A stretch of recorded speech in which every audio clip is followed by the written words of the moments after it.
예, 청자 여러분, 평안하셨습니까? 오늘도 여러분의 기도와 후원에 힘입어 호세아 강해를 또 시작합니다. 오늘은 호세아 강해 2장 강해 11번째입니다. 그리고 제목으로서 6번째만 드립니다. 자, 이스라엘의 형벌과 회복에 대해서 지난 시간에는 5번, 오늘은 6번째죠. 자, 먼저 본문 말씀을 읽어드리겠습니다. 호세아 2장 5절 13절 말씀을 보면 그들의 어머니는 장려짓을 행하였고 그들을 수태한 여인은 수치스럽게 행하였느니라. 그녀가 이르기를 내 빵과 내 물과 내 양털과 내 아마와 내 기름과 내 마실 것을 주는 나의 사랑하는 자들을 내가 따라가리라 하였도다. 그러므로 보라, 내가 가시로 내 길에 울타리를 치며 벽을 쌓아 그녀가 행로들을 찾지 못하게 하리니 그녀가 자기의 사랑하는 자들을 쫓아갈지라도 따라잡지 못하며 그들을 찾을지라도 만나지 못하리라. 그때야 그녀가 이르기를 내가 가서 내 첫남편에게 돌아가리니 그때가 지금보다 내게 더 나았도다 하리라. 내가 그녀에게 곡식과 포도즙과 기름을 주었고 또 그녀의 은과 금 곧 그들이 바알을 위하여 예비한 그것들도 내가 많이 더해 주었음을 그녀가 알지 못하였도다. 그러므로 내가 돌아가서 내 곡식이 나는 때에 그 곡식을 내 포도즙이 나는 철에 그 포도즙을 제거하며 그녀의 벌거벗은 것을 가리기 위해 준 내 양털과 내 어미 아마를 회수하리라. 발음이 좋지 않습니다. 죄송합니다. 10절에 이제 그녀가 사랑하는 자들의 눈앞에서 내가 그녀의 음탕함을 드러내리니 아무도 내 손에서 그녀를 건져내지 못하리라. 내가 또한 그녀의 모든 희락과 명절날과 월삭과 안식일과 모든 엄숙한 명절이 그치게 하며 그녀가 전에 자기의 포도주가 포도나무와 무화과나무를 가리켜 말하기를 이것들은 나의 사랑하는 자들이 내게 준 내 보상이라 하였거니와 내가 그것들을 멸하고 수풀이 되게 하며 들의 짐승들이 그것들을 먹게 하리라. 그녀가 바알들을 섬긴 날수대로 내가 그녀에게 징벌하리니 그때에 그녀가 그것들에게 분향하고 귀고리와 보석으로 자기를 치장하며 자기의 사랑하는 자들을 따라가고 나를 잊었도다. 주가 말하노라. 아멘. 자, 이 시간에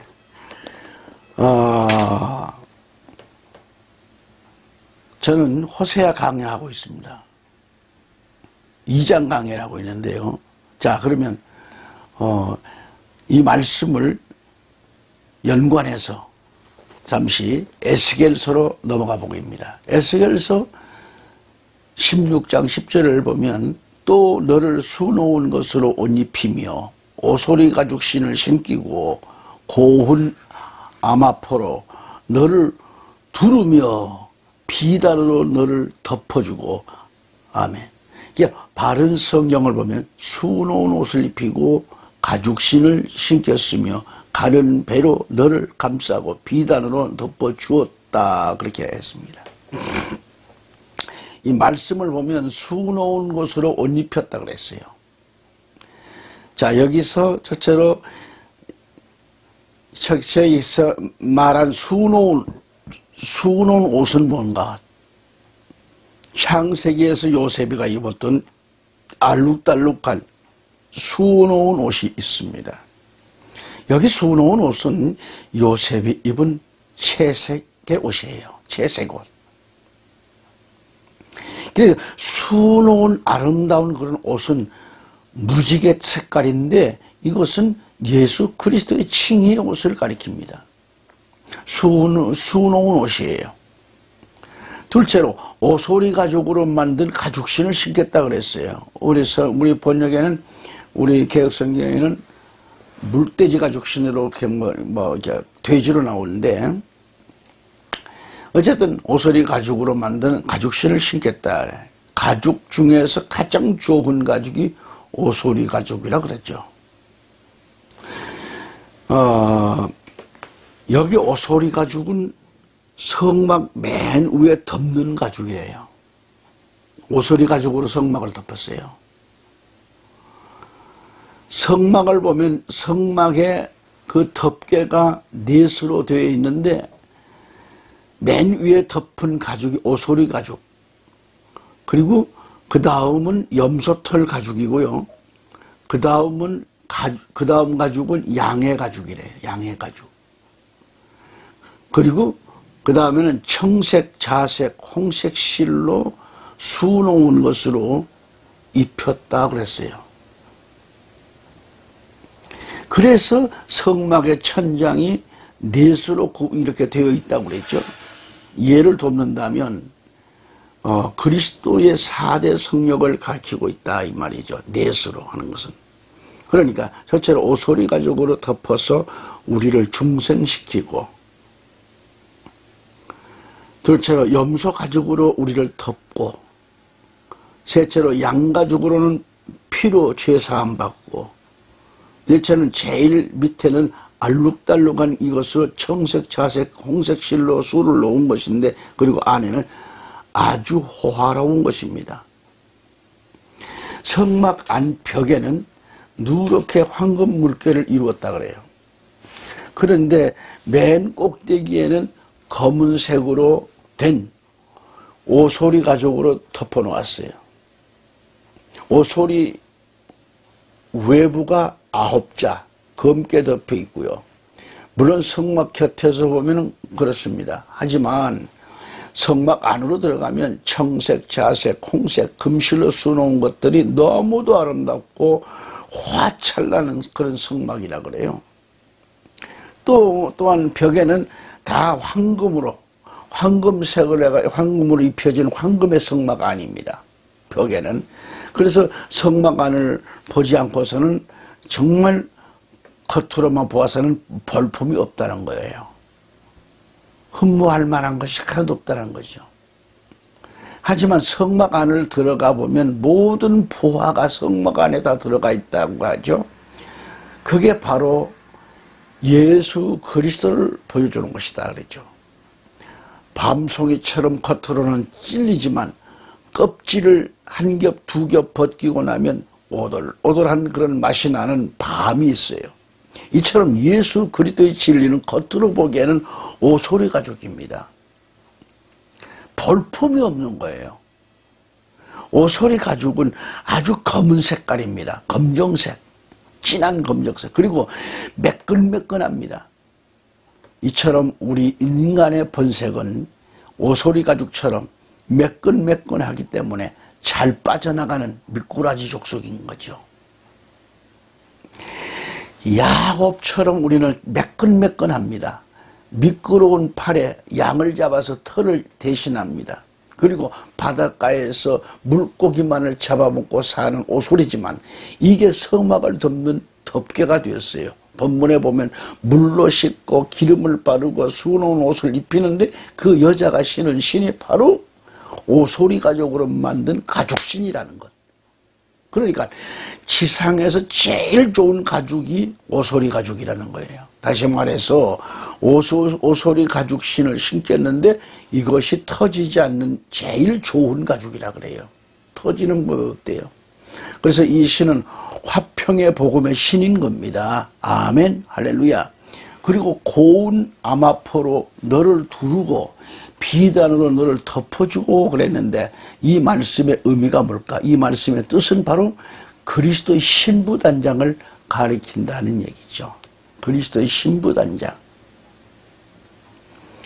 다시 에스겔서 16장 11절을 가보면 또 장식물로 너를 단장하며 내 손에 팔찌를 끼우고 내 목에 목걸이를 걸어주며 그랬어요. 바른 성경을 읽어볼까요? 내가 보석으로 너를 장식하여 내 손목에 팔찌를 끼우고 내 목에 목걸이를 두르며 그랬습니다. 이렇게 말씀을 보신 대로 보석 장식물로 너를 단장을 하고 내 손에 팔찌를 끼워주고 내 목에다가 목걸이를 걸어주며 그래요. 몸을 장식물로 단장을 하고 팔걸이, 목걸이 등을 끼고 걸고 그래요. 여기 장식물로 단장하고 손에 팔찌를 끼우고 그녀의 목에는 목걸이를 걸어 주었다고 하는 것은 뭘 가리킬까요? 언약을 가리킵니다. 언약을 말해줍니다. 목걸이는 잠언 6장 20절 21절에 보면은 내 아들아 내 아버지의 명령을 지키고 내 어머니의 법을 버리지 말며 그것들을 계속해서 네 마음에 묶어두고 내 목에 두라라고 했습니다. 이것은 하나님의 법의 명령을 내 마음에 묶어두고 내 목에 두라는 말씀이죠. 목걸이 등을 하나님의 법의 명령으로 보고 있는 겁니다. 바른 성경을 에스겔서 16장 12절을 읽어보면 코고리를 내 코에 귀고리를 내 귀에 달고 아름다운 관을 내 머리에 씌워 주었다라고 했어요. 한 권 더 볼까요? 킹제임스 성경을 보면 12절에 내 이마에는 보석을 귀에는 귀고리를 머리에는 아름다운 관을 씌워 주었노라 그랬어요. 여기서 코고리를 코에 장식했다는 것은 무엇을 가리키는가? 리브가가 아브라함의 종으로 따라갈 때에 코를 끼워서 소처럼 따라갔다고 했습니다. 이것은 주인에게 메인 몸이라는 뜻이죠. 농촌에 가보면 일하는 소를 코를 끼워서 줄을 연결하여 이랴 하면서 소의 방향을 조종하기도 합니다. 코를 끼웠다는 것은 소속이 분명한 것을 표하는 겁니다. 코고리를 장식하기 전에는 자기 마음대로 하고 살았지만 코고리를 하고 나면요 더 이상 자기 마음대로 행동할 수가 없어요. 그 다음 귀고리를 귀에 달았다. 화려한 관, 아름다운 관을 머리에 씌웠다고 그랬어요. 13절에 이와 같이 네가 금과 은으로 단장하고 고운 아마포와 비단과 수놓은 것으로 옷 입히며 고운 밀가루와 꿀과 기름을 먹음으로 심히 아름답고 형통하여 한 왕국이 되었느니라 그랬어요. 여러분, 금은 뭘 상징하지요? 금은 믿음을 상징하잖아요. 은은 뭘 말하죠? 성경에서 구속을 의미하네. 은은. 그러니까 믿음으로 구속은총을 받아서 장식하고 고운 아마포와 비단과 수놓은 것으로 옷 입으며 고운 밀가루와 꿀과 기름을 먹음으로 심히 아름답고 형통하였다고 했습니다. 여기서 고운 밀가루는 세미한 예언의 말씀을 가리킵니다. 세미한 예언의 말씀. 또한 꿀은 입에는 아주 달아요. 달지만 먹고 나면 배에는 쓰다고 했어요. 여기서 꿀은 작은 책을 말합니다. 작은 책. 작은 책을 말하는데 작은 책을 먹고 나면 꿀같이 달기는 하지만 배에는 쓰다고 그랬어요. 또한 기름을 먹고 나면 심히 아름답고 형통하다고 했습니다. 기름의 종류는 두 가지가 있는데 먹는 기름과 몸에 바르는 기름이 있잖아요. 먹는 기름은 성령의 내주, 성령의 내주를 가리키고 또 이는 감람나무 기름입니다. 성경에 나오는 기름은 감람나무의 기름인 거죠. 올리브나무죠.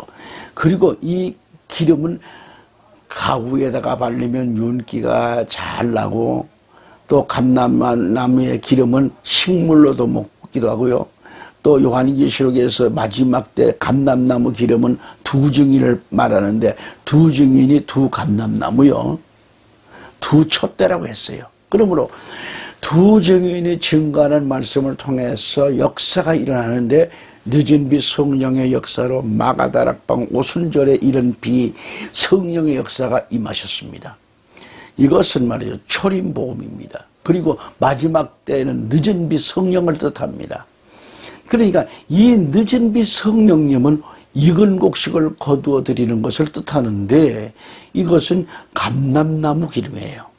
다시 말하면 두 증인의 사역으로 마지막 때에 역사하는 성령님이신데 늦은 빛 성령은 두 증인의 역사로 나타납니다. 이게 계시록에서는 7영으로 나와요. 7영. 그러니까 7영 완전 역사. 초림의 성령은 우리를 물과 성령으로 거듭나게 하셨고 늦은 빛 성령은 완전 역사로 신부단장시키는 일을 한다고 했습니다. 다시 말하면 늦은 빛 성령 완전 역사 7영으로 신부단장을 하는데 이때 예언의 말씀을 먹고 꿀을 먹어야 돼요. 꿀은 마지막 때 작은 책이 영원한 복음인 계시록을 가리킵니다. 이 작은 책은 입에 들어가니까 달고 맛이 좋았는데 배에서 쓰다고 그랬어요. 작은 책의 내용이 영원한 복음입니다. 이 두 증인이 증거하는 복음이 영원한 복음이에요. 고운 밀가루처럼 부드럽고 세미한 음성을 누가 들었는가? 구약에 보면은 호렙산 굴 속에 숨어있던 엘리야가 들었어요. 그리고 엘리야가 먹었던 3가지 음식이 있는데 그것은 곧 두 증인과 같이 말세의 사명자가 먹어야 하는 3가지 음식을 말합니다. 지난 시간 그 끝 말미에 두 증인을 잠깐 다루었는데 그렇다면 두 증인과 같이 사명자가 먹는 3가지 음식이란 뭔가요? 첫째는 까마귀가 준 음식이 있어요. 까마귀가 물어다 준 음식이라는 건 보편적 하나님의 은혜를 가리킵니다. 보편적 하나님의 은혜.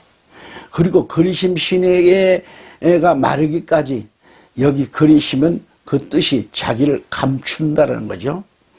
숨긴다는 뜻입니다. 간단하게 정리하자면 말세의 사명자들은 까마귀가 물어다 준 음식을 먹고 자신을 죽이는 훈련을 해야 돼요. 마지막 때 두 증인과 같은 사명자들은 이 까마귀가 주는 음식, 하나님의 보편적 은혜를 받아서 자기를 숨기고 죽이는 훈련을 연마해야 합니다. 그리심이라고 하는 것은 뭐예요? 히브리어로 자기를 죽인다, 감추인다, 숨긴다, 언약을 맺는다, 끊는다 등 다양한 뜻이 들어있습니다. 사명자는 여기 그리심 시내가 마르기까지 훈련되고 또 훈련이 필요합니다. 그 다음에 두 번째는 사렙다 과부의 집으로 가야 돼요. 까마귀가 물어다 준 음식만 가지고는 안 돼요. 이제는 두 번째 훈련장이 사렙다 과부의 집으로 들어가는 거예요. 그래서 사렙다 집에 와서 보니까 과부가 작은 빵을 만드는 거예요. 고운 밀가루로 작은 빵을 만드는 거죠. 무엇을 말하는가? 여기서 작은 빵은 마지막 때 작은 책을 말합니다. 그래서 사명자는 말세에 이 작은 책을 먹고 나서야 어떻게 예언을 하게 되는 거죠. 그러니까 사명자가 작은 책을 먹고 나니까 청량주를 줍니다. 그리고 다시 나가서 예언하는 거죠. 여기 사렙다라는 뜻은 용광로라는 뜻이 있어요. 용광로. 그래서 사렙다는 끓는 용광로입니다. 끓는 용광로. 사명자가 이 작은 책을 먹고 펄펄 끓는 용광로에 들어가는 거죠.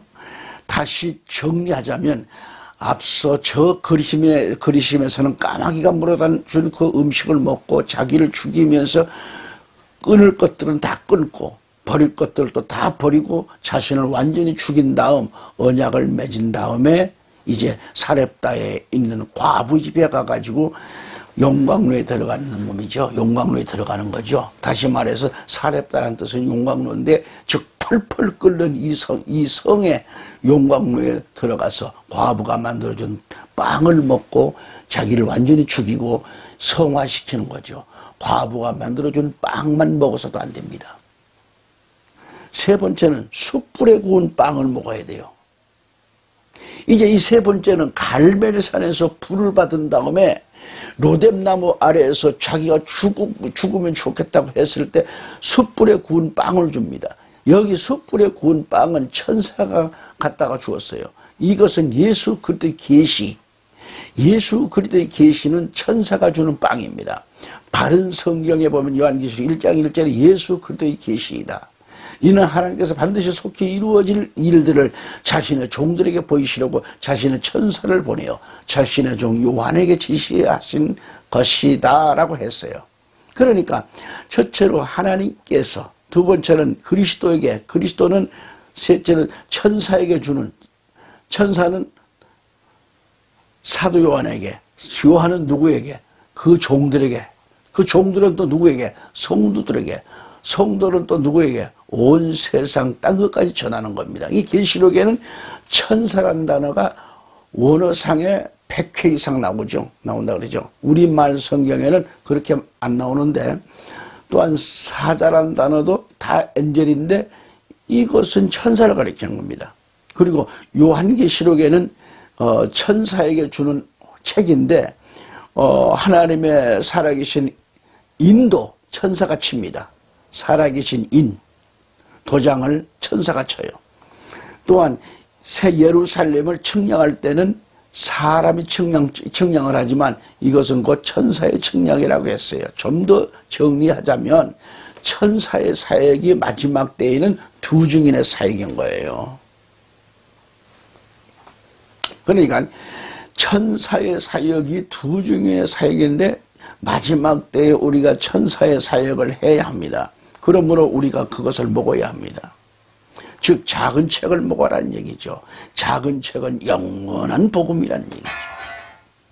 이 영원한 복음을 들고 나가서 외쳐야 돼요.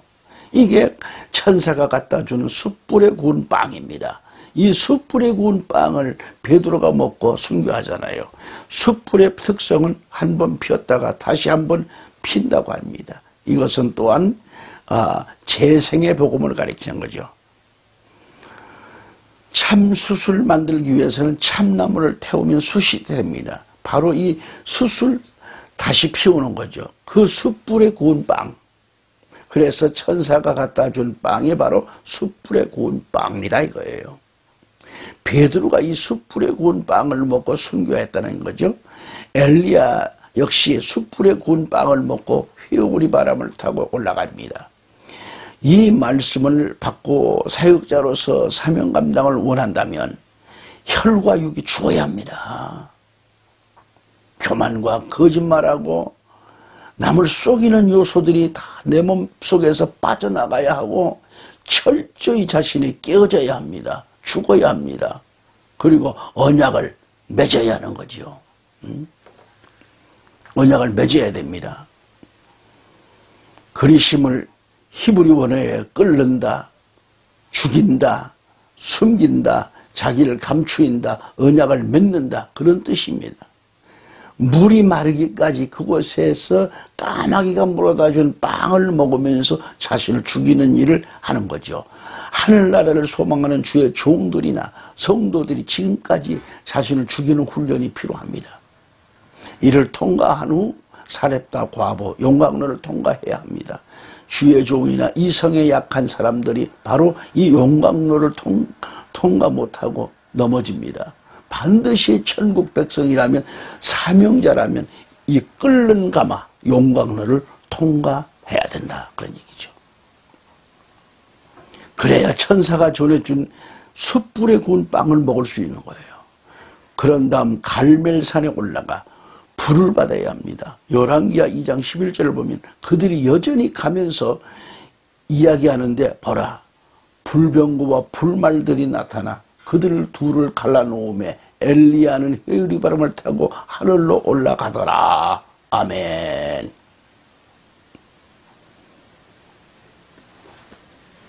오늘은 여기서 말씀을 마칩니다. 여기서 인사를 드립니다. 다음 시간 이 은혜로운 말씀이 또 이어집니다. 다음 시간까지 안녕히 계십시오.